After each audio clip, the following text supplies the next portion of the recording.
Have you ever wondered why, despite working 12-hour days, you still feel like you can't get everything done? Why the more responsibilities you take on, the less time you seem to have for what really matters?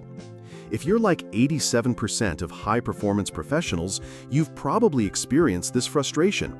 Your schedule is packed, your team is always busy, but results aren't coming at the speed you need. You know you should delegate more, but something always holds you back at the crucial moment. The internal conflict is real. What if they don't do it right? It'll take more work to explain than to do it myself. I don't have time to teach right now. This cycle of delegation procrastination creates a devastating domino effect. You become overwhelmed, your team doesn't grow, and the company becomes limited by your individual capacity. Superficial solutions abound. Just trust more, delegate everything, hire more people. But the truth runs deeper. The problem isn't a lack of trust or people. It's the absence of an intelligent delegation system. Eisenhower, the general who became president, faced decisions that impacted millions of lives. His approach to delegating with surgical precision can completely transform your productivity and leadership. The difference between an effective leader and an overwhelmed leader isn't in what they do, but in what they choose not to do personally. Eisenhower discovered something revolutionary during World War II. Not all tasks deserve your personal attention, even if they're important.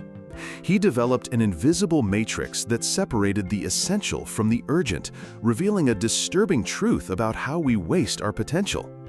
The root cause of poor delegation isn't lack of trust, it's lack of clarity about what truly requires your personal presence. When you can't distinguish between important for you to do and important to get done, everything becomes a top priority, and you become the bottleneck of your own success. The Eisenhower delegation matrix works like this. Quadrant 1, urgent plus important, you do it. Quadrant 2, important plus not urgent, you plan and can partially delegate. Quadrant 3, urgent plus not important, delegate. Quadrant 4, not urgent, not important, eliminate. Think of an orchestra conductor. He doesn't play all the instruments, he conducts. His role is to ensure each musician executes their part at the right moment, creating a symphony that no single instrument could produce alone. You are the conductor of your operation. This approach applies universally. CEOs delegating departmental strategies, parents delegating responsibilities to children, students delegating research to study groups. The principle remains. Your energy should be where only you can create the greatest impact. Stop being a doer of everything and start being a multiplier of results. The difference lies in knowing exactly what belongs in each quadrant of your reality. Identifying what to delegate is just the first step. The second is discovering whom to delegate to without turning delegation into rework. The biggest mistake in delegation isn't choosing the wrong task, but choosing the wrong person. Eisenhower had a system for mapping competencies that went beyond the obvious. He saw potential where others saw only track record. Your internal conflict probably echoes like this. John is good, but can he handle this responsibility? Maria has potential, but what if she doesn't deliver on time? This cycle of doubts creates a paralysis that keeps everything on your desk. Criticism of superficial solutions is necessary. Endless alignment meetings or bureaucratic delegation processes won't work. The problem is more subtle. You don't have a system to assess and develop your team's delegation capacity. The root cause is the absence of a competency map for delegation. Eisenhower categorized people into 4 levels. Apprentice needs detailed instructions. Executor needs clear guidelines. Expert needs only the objective. And strategist can question the objective itself. The practical solution is creating a delegation profile for each person. List technical competencies.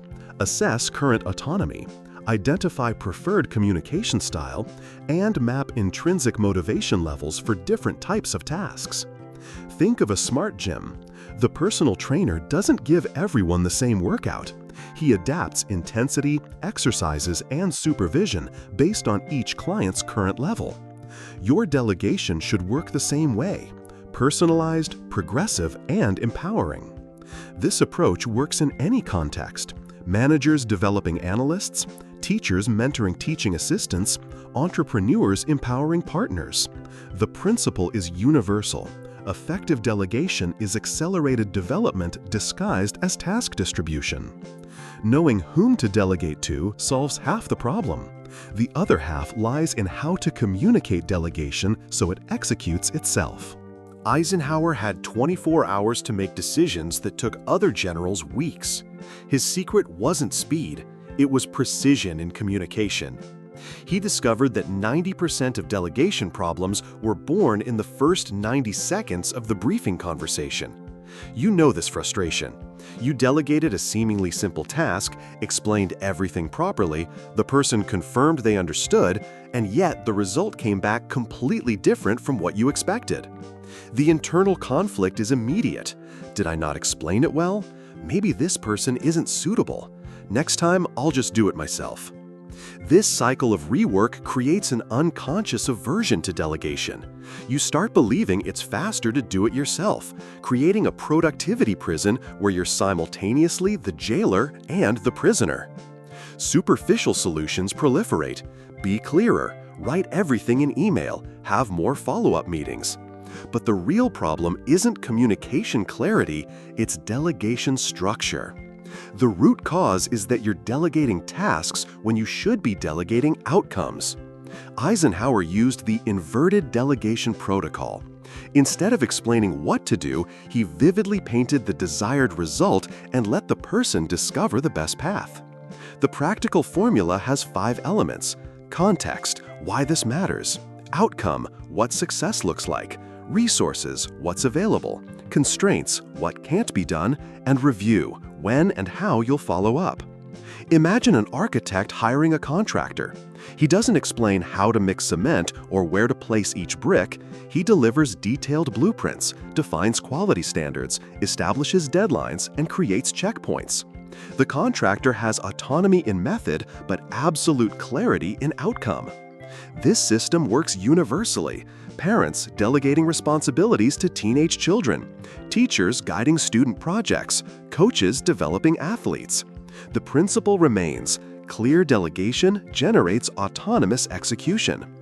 The difference between delegating tasks and delegating outcomes is the difference between creating dependency and developing leadership. When you master this distinction, your delegation becomes an act of multiplication, not distribution. Delegating well is just the beginning. The real power lies in creating a system that automatically improves with each new delegation. Eisenhower didn't view delegation as isolated events, but as a living system that improved with each iteration. He transformed every delegation experience into collective intelligence that benefited future operations. Your internal conflict probably resonates like this: every time I delegate, it feels like I'm starting from scratch. How do I turn delegation into a process that works on its own? This cycle of constant reinvention drains energy that should be focused on growth. The criticism is direct. Generic feedback systems and retrospective meetings don't create automatic evolution. You need a mechanism that captures learnings and transforms them into systematic improvement. The solution is the Delegative Intelligence Protocol. After each delegation, document 3 elements: what worked perfectly, to replicate; what created friction, to refine; and what emerged as new, to incorporate. Think of a recommendation algorithm that gets smarter with each interaction. Your delegation should work the same way. Each experience feeds a system that becomes progressively more accurate and effective. This approach applies at any scale: small teams creating organic processes, large corporations developing leadership methodologies, educators perfecting mentoring techniques. When your delegation evolves automatically, you stop being a manager who distributes tasks and become an architect of systems that create exponential results. A perfect system without consistent execution is just elegant theory. The real power lies in the discipline of daily implementation. Eisenhower had a sacred ritual. Every morning, before any meetings, he dedicated 15 minutes to reviewing his active delegation list. This simple discipline multiplied his impact exponentially. The internal conflict is familiar. You know you should delegate more. You have the tools, you understand the principles, but in the daily rush, you end up doing everything yourself. The cycle of good intentions without execution keeps you trapped in the same pattern. Criticism of superficial solutions is necessary. Complex systems you won't use consistently won't work. Effective delegation needs to be as natural as breathing. The root cause is that you haven't integrated delegation into your daily routine. Delegation isn't something you do when you remember, it's something you do automatically before taking on any new responsibility. The practical solution is the 5-minute ritual. Every morning, identify the day's biggest task and ask, who else could do this with 80% of my quality? If someone can, delegate it. If not, ask, how can I prepare someone to do this next time? This discipline transforms delegation from an occasional event into a daily superpower. Your productivity doesn't grow linearly, it multiplies exponentially. Intelligent delegation isn't just a leadership skill, it's a life philosophy that liberates your maximum potential. Eisenhower left a legacy that transcended his era because he understood a fundamental truth. Exceptional leaders aren't measured by what they can do, but by what they can multiply through others. Your intelligent delegation isn't just about productivity, it's about freedom. Freedom to focus on what only you can do. Freedom to develop people around you. Freedom to create impact that endures beyond your presence. Start today. Choose a task that's been on your desk for days and apply the Eisenhower delegation system. Your most productive and fulfilled version is waiting on the other side of that decision. The world needs your unique contribution, not your unnecessary overload.